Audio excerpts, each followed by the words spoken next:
Helter Skelter means confusion, literally. It doesn't mean war with anyone. It doesn't mean that those people are going to kill other people. It only means what it means. Helter Skelter is confusion. Confusion is coming down fast. If you can't see the confusion coming around you fast, you can call it what you wish. It is not my conspiracy. It is not my music. I hear what it relates. It says rise. It says kill. Why blame it on me? I didn't write the music.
An able, intelligent young man, quiet-spoken and mild-mannered. We went over different problems of law, and I found he had a ready understanding, a remarkable understanding.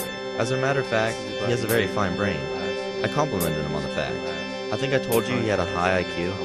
Must have to be able to converse with his peers. And he feels that if he goes to trial and he is able to permit jurors in the court to hear him and see him, they will realize he's not the kind of man who would perpetrate horrible crimes. He bled all over his old Navy fleece pullover in the cold concrete. His face was twisted with confusion. Fusion and electricity ran wild with desire across his whole body. He wiggled like a spasmodic worm on speed and LSD, mixed with dangerous amounts of caffeine. Never fuck full of caffeine. I didn't feel as bad about smashing his head in the vice. His butched hair and disgruntled face made me tighten the vice more. His body grew wild with serious jolts of obvious pain-related tension. He screamed a childish scream and began to cry. His eyes were all over the room. I tried not to look at them. He muttered some awful forgiveness of his life that really meant nothing to me, since 1, I couldn't understand his gibberish, and 2, I hardly knew him. I tightened it as hard as I could. Hear it crunch, but he was still murmuring a lot of half sentences and even word fragments about his sluggish life. The cow still moos, and the rooster still crows. I felt worse about taking 3 aspirins and no water. I chewed them. Than I did about getting blood all over the Old Navy fleece.'t Old Navy sells is made of fleece. Fuck the mayor of Inglewood!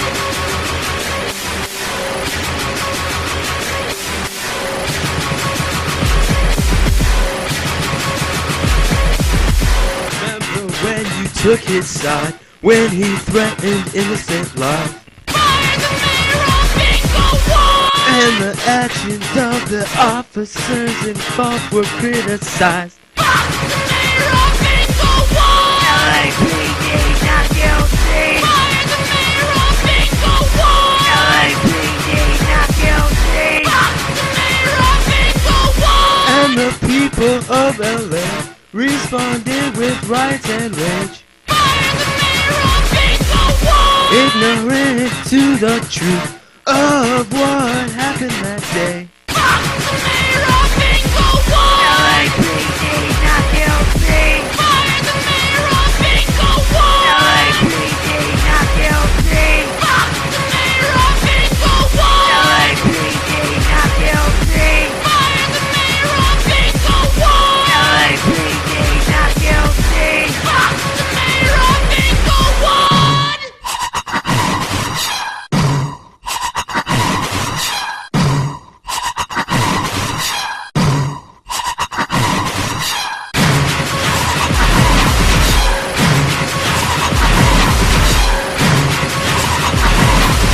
shape of the locusts was like horses prepared for battle. On their heads were crowns of something like gold, and their faces were like the faces of men. They had hair like women's hair, and their teeth were like lions' teeth. And they had breastplates like breastplates of iron. The sound of their wings was like the sound of chariots with many horses running into battle. They had tails like scorpions, and there were stings in their tails. Their power was to hurt men 5 months. And they had as a king over them the angel of the bottomless pit, whose name in Hebrew is Abaddon, but in Greek is the name Apollyon. One woe is past. Behold, still 2 more woes are coming after these things. Then the 6th angel sounded, and I heard a voice from the 4 horns of the golden altar, which is before God, saying to the 6th angel, who had the trumpet, release the 4 angels who are bound at the great river Euphrates. For the 4 angels who had been prepared for the hour and day, and month and year were released to kill 1/3 of mankind. The actions of the 4 LAPD officers on June 22, 1992 wasn't an overreaction. They were taking necessary precautions to protect the decent civil citizens of Los Angeles against a threat to society.